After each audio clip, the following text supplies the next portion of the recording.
Hi ಎಲ್ರಿಗೂ ನಮಸ್ಕಾರ. ನಮ್ಮ ಎರಡನೇ ವಿಡಿಯೋಗೆ ನಾವು ಎರಡನೇ ದಿನವೂ ಟ್ರೈನಲ್ಲೇ ಕಳೆದಿದ್ದು. ಯಾಕಂದರೆ 2 ದಿನ ಲಾಂಗ್ ಜರ್ನಿ ಆಗಿರೋದ್ರಿಂದ, 2,500 ಕಿಲೋಮೀಟರ್ ಲಾಂಗ್ ಜರ್ನಿ ಆಗಿರೋದ್ರಿಂದ ಎರಡು ದಿನವೂ ಟ್ರೈನಲ್ಲೇ ಕಳೆದು. ಅಲ್ಲಿ ಏನಂದರೆ ಅಲ್ಲಿ ನಮಗೆ ಊಟ ಎಲ್ಲ ಹೊರಗಡೆ ಸಿಗ್ತಾ ಇರಲಿಲ್ಲ, ಟ್ರೈನಲ್ಲೇ ತಂದು ಮಾಡ್ತಾಯಿದ್ದು.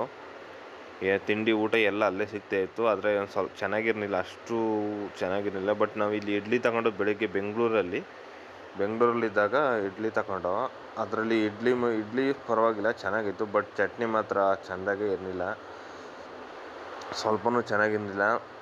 ವಡೆನೂ ಚೆನ್ನಾಗಿತ್ತು, ಬಟ್ ಯಾಕೋ ಈ ಚಟ್ನಿ ಮಾತ್ರ ಚೆನ್ನಾಗಿರಲಿಲ್ಲ. ಆದರೂ ಏನು ಮಾಡೋಕ್ಕಲ್ಲ ಅಂತ ತಿಂದು ನಾವು ಮನೆಯಲ್ಲೇ ಹೋಗೋಣ ಅಂತ ಪ್ಲ್ಯಾನ್ ಮಾಡ್ಕೊಂಡಿದ್ದು. ಆದರೆ ಆ ಥರದಲ್ಲಿ ನಾವು ಏನೂ ತಗೊಳಕ್ಕಾಗಲಿಲ್ಲ. ಬಟ್ ನಮ್ಮ ಅಕ್ಕಪಕ್ಕ ಇರೋರೆಲ್ಲ ಮನೆಯಿಂದೇ ತಂದಿದ್ರು, ಚಪಾತಿ ಅಂತೆ, ರೊಟ್ಟಿ ಅಂತೆ, ಅದೆಲ್ಲ ತಂದಿದ್ರು. ಬಟ್ ನಾವು ನೋಡಿದ್ರೆ ನಾವು ತಗೊಂಡು ಹೋಗ್ಬೇಕಾಗಿತ್ತು ಅಂತ ಅನಿಸ್ತಿತ್ತು. ಬಟ್ ಇದರಲ್ಲಿ ನಾವು ಏನೂ ತರೋಕ್ಕಾಗಲಿಲ್ಲ, ಎಲ್ಲ ರೈಲಲ್ಲೇ ಸಿಗುತ್ತೆ ಅನ್ಕೊ ತಗೊಂಡು ಬಂದು. ಬಟ್ ಇಲ್ಲಿ ಚೆನ್ನಾಗೇ ಇರೋಲ್ಲ. ನಾನು ಹೇಳೋದೇನೆಂದರೆ, ಯಾರಾದರೂ ನೀವು ಟ್ರೈನ್ ಜರ್ನಿಗೆ ಬಂದರೆ ನೀವು ಮನೆಯಿಂದೇ ಏನಾದರೂ ತಗೊಬಂದ್ರೆ ಬೆಸ್ಟು. ರೈಲಲ್ಲಿ ಮಾತ್ರ ಚೆನ್ನಾಗಿರಲ್ಲ. ಆಮೇಲೆ ರೈಟು ಕಾಸ್ಟ್ಲಿ, ನಮ್ಮ ಪ್ರೈಸಲ್ಲಿ ಸಿಗೋಲ್ಲ, ಸ್ವಲ್ಪ ಕಾಸ್ಟ್ ಇರುತ್ತೆ ಅಂತ. ಕ್ವಾಲಿಟಿನೂ ಚೆನ್ನಾಗಿಲ್ಲ, ಅಷ್ಟು ಸಖತ್ತಾಗಿಲ್ಲ, ಅಷ್ಟು ಟೇಸ್ಟ್ ಇಲ್ಲ, ಪರವಾಗಿಲ್ಲ. ಮಾತ್ರ ಚೆನ್ನಾಗಿದೆ.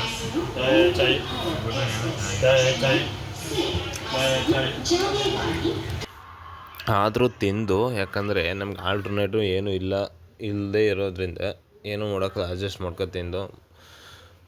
ಬೆಳಗ್ಗೆ ಇಡ್ಲಿ, ಸಂಜೆ ರೈಸ್ ಬರ್ತಂತೆ, ಅದೇನೋ ಆಮೇಲೆ ಲೆಮನ್ ರೈಸ್ ಅಂತೆ, ಅದಂತೆ ಇದಂತ ತಿಂದು ಎಲ್ಲ ಸಿಗ್ತಾಯಿತ್ತು. ಬಟ್ ಅದನ್ನೇ ತಗೊಂಡು ತಿಂದು ಏನೂ ಮಾಡೋಕ್ಕಲ್ಲ. ನಾವು ಮನೆಯಿಂದ ತಂದಿರೋ ಬೆಸ್ಟ್ ಆಗೋದು. ಬಟ್ ನಾವು ಇನ್ನೊಂದು ಏನು ಬಂದಿದ್ದು ಅಂದರೆ, ರೈಲಲ್ಲಿ ಏನೋ ನೀಟಾಗಿರಲ್ಲ, ಟಾಯ್ಲೆಟ್ ಇರ್ಬೋದು, ವಾಶ್ರೂಮ್ ಇರ್ಬೋದು, ಏನು ನೀಟಾಗಿರಲ್ಲ ಅಂದ್ಕೊಂಡು ಬಂದಿದ್ದು. ಬಟ್ ಇಲ್ಲಿ ಬಂದು ನೋಡಿದಾಗ ಪರವಾಗಿಲ್ಲ ಅಂತ ಅನಿಸ್ತು. ಮೊದಲು ಇಂಡಿಯನ್ ರೈಲ್ವೆ ಇತ್ತು, ಆ ಥರ ಇಲ್ಲ. ಬಟ್ ಇವಾಗ ಒಂದು ಸ್ವಲ್ಪ ಕ್ಲೀನ್ ಇದೆ, ಅಂದರೆ ತುಂಬ ಕ್ಲೀನ್ ಅಂತಲ್ಲ, ಪರವಾಗಿಲ್ಲ. ಒಂದು ಸ್ವಲ್ಪ ಸ್ಮೆಲ್ ಉಂಟು, ಆದರೆ ಕ್ಲೀನ್ ಒಂದು ಸ್ವಲ್ಪ ಚೆನ್ನಾಗಿದೆ, ಏನು ಪರವಾಗಿಲ್ಲ. ಸಿಂಕು ಏನು ಒಂದು ಸ್ವಲ್ಪ ನೀಟಾಗಿದೆ. ಏನು ಇವಾಗ ಕಂಪ್ಲೇಂಟ್ ಮಾಡಿದ್ರೆ ಸಾಕು, ಅವರೇ ಬಂದು ಕ್ಲೀನ್ ಮಾಡಿಕೊಡ್ತಾರೆ. ನೋಡಿ, ಎಲ್ಲ ಸೀಟ್ಗಳಲ್ಲೂ ಒಂದೊಂದು ಸಾಕೆಟ್ ಕೊಟ್ಟಿದ್ರು ಚಾರ್ಜಿಂಗ್ಗೆ ಅಂತ. ಬಟ್ ನಮ್ಮ ಸೀಟಲ್ಲೂ ಸಾಕೆಟ್ ಇತ್ತು, ಚಾರ್ಜ್ ಆಗ್ತಾಯಿತ್ತು. ಬಟ್ ಯಾಕೋ ಅದೊಂದು ಸ್ವಲ್ಪ ಇದಾಗಿರೋದ್ರಿಂದ ಅಷ್ಟು ಬೇಗ ಚಾರ್ಜ್ ಆಗ್ತಾಯಿರಲಿಲ್ಲ. ಅದರ ಪಕ್ಕದಲ್ಲಿ ಹಾಕೋತಿದ್ದು, ಆಮೇಲೆ ಹಾಕಿದ್ರೆ ನಮ್ಮದು ಆಗ್ತಿತ್ತು, ಆದರೆ ಅಷ್ಟು ಬೇಗ ಆಗ್ತಿರಲಿಲ್ಲ. ನೋಡಿ, ನಾವು ಬೆಂಗಳೂರು ಬಿಟ್ಟಾಗ ಬೆಂಗಳೂರಿಂದ ಉತ್ತರ ಕರ್ನಾಟಕವರೆಗೂ ಪೂರಾ ಖಾಲಿ ಇತ್ತು. ನಾವೇನೋ ನಮ್ಮ ಆನ್ಲೈನಲ್ಲಿ ತೋರಿಸ್ತಾಯಿತ್ತು ಎಲ್ಲ ಪಿಕಪ್ ಆಗಿದೆ, 40% ಚಾನ್ಸ್ ಇದೆ ಅಷ್ಟೇ ಅಂತ. ಬಟ್ ಇಲ್ಲಿ ನೋಡಿದ್ರೆ ಎಲ್ಲ ಖಾಲಿ ಇತ್ತು.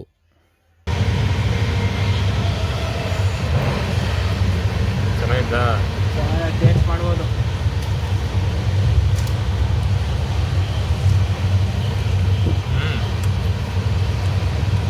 ಫುಲ್ಲ ಚೆನ್ನಾಗಿ,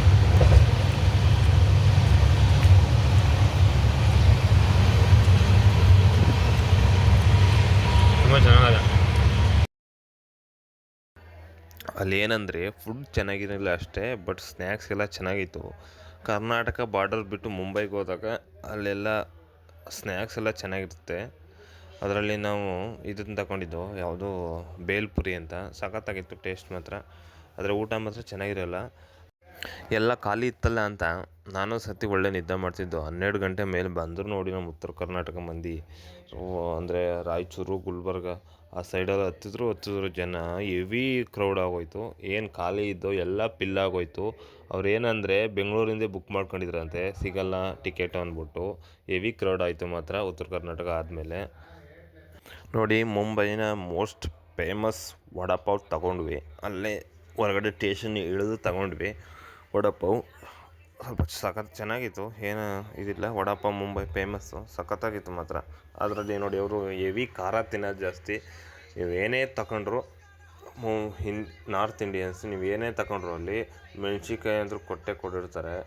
ಬಟ್ ನಾನು ಇದೇನು ಮೆಣ್ಸಿನ್ಕಾಯಿ ಕೊಡ್ತಾರೆ ಅಂದ್ಬಿಟ್ಟು ಫಸ್ಟ್ ತಗೊಂಡಾಗ ಇದೇನು ಸುಮ್ಮನೆ ನಮ್ಗೆ ಅಂದ್ಬಿಟ್ಟು ನಮಗೆ ಅಷ್ಟು ಇದಾಗಲಿಲ್ಲ. ಬಟ್ ಹೋಯ್ತಾ ನಾನು ಮೆಣ್ಸಿನ್ಕಾಯಿ ತಿನ್ನೋಕ್ಕೆ ಶುರು ಮಾಡಿದೆ. ಆದರೆ ಅದ್ರ ಟೇಸ್ಟೇ ಬೇರೆ. ಮೆಣ್ಸಿನ್ಕಾಯಿ ಸ್ವಲ್ಪ ಹಾಕೊಂಡು ತಿಂದರೆ ಅದು ಮಜಾನೇ ಬೇರೆ, ಚೆನ್ನಾಗಿರುತ್ತೆ ಮಾತ್ರ. ಪಾವ್ ಬಜ್ಜಿನೂ ಚೆನ್ನಾಗಿತ್ತು, ಏನು ಇದಿರಲಿಲ್ಲ ಮಾತ್ರ. ಪುನಃ ಇನ್ನೂ ಒಂದು ತಗೊಂಡು ಅದು ತಿಂದ ಮೇಲೆ ವಾಪಸ್ಸು ಟ್ರೈನಲ್ಲಿ ಚೆನ್ನಾಗಿತ್ತು ಅಂತ ನೋಡಿ. ಬೋಗಿ ಜೇಂಟ್ ಮಾಡಿರ್ತಾರಲ್ಲ, ಅಲ್ಲಿ ಮೇಲೆ ಕೆಳಗಡೆ ಹೋಗ್ತಾಯಿತ್ತು. ಆ ಕಡೆ ಶೇಕ್ ಆಗ್ತಾಯಿತ್ತು ಸ್ವಲ್ಪ. ಅದನ್ನೇ ನೋಡ್ತಿದ್ದೆ ನಾನು.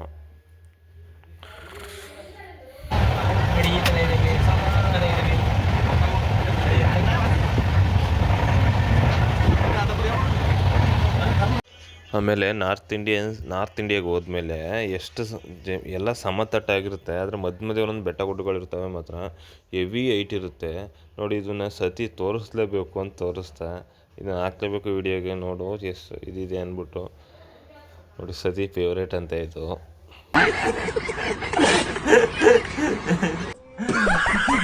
ನೋಡಿ ಹೋಗ್ತಾ ಟ್ರೈನ್ ಇದ್ದಕ್ಕಿದ್ದಾಗೆ ಅಂತ ಸ್ಟಾಪ್ ಆಯಿತು.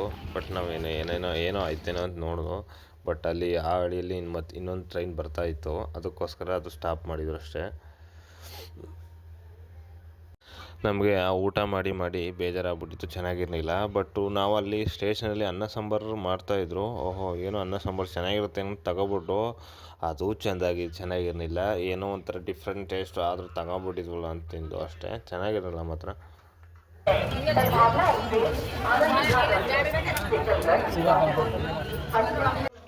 ಫೈನಲಿ ಬನಾರಸ್ಗೆ ಬಂದು ವಾರಣಾಸಿ ಜಂಕ್ಷನ್ ರೈಲ್ವೆ ಸ್ಟೇಷನ್ಗೆ ಇನ್ನೇನು ಇಳಿಯೋ ಸಮಯ. ಏನೋ ಒಂಥರ ಖುಷಿ ಇತ್ತು ಅವಾಗ. 2 ದಿನ ಟ್ರೈನಲ್ಲೇ ಕಳೆದಿದ್ವಲ್ಲ, ಅದರಿಂದ ಬೇಜಾರಾಗಿ ನಾನು ಒಬ್ಬನೇ ಅಂತಲ್ಲ, ಅಲ್ಲಿ ಇಳಿಯೋರು ಎಲ್ಲರಿಗೂ ಅಷ್ಟೇ ಅಯ್ಯೋ ಬಂತಲ್ಲಪ್ಪ ಅಂದ್ಕೊಂಡು ಎಲ್ಲ ಇಳಿತಿದ್ರು ಖುಷಿಯಿಂದ. ಏನೋ ಒಂಥರ ಚೆನ್ನಾಗಿತ್ತು ಅವಾಗ ಎಲ್ಲ ಇಳಿಯುವಾಗ. ಬೇಗ ಇಳ್ಕೊಂಡು ಸ್ಟೇಷನ್ ಹೊರಗಡೆ ಹೆವಿ ಕ್ರೌಡು. ಅದೇ ಲಾಸ್ಟು ಜಂಕ್ಷನ್ನು. ಇನ್ನು ಟ್ರೈನ್ ಮುಂದ್ಗಡೆ ಎಲ್ಲೂ ಹೋಗಲ್ಲ, ಅದೇ ಲಾಸ್ಟ್ ಸ್ಟಾಪ್ ಆಗಿತ್ತು.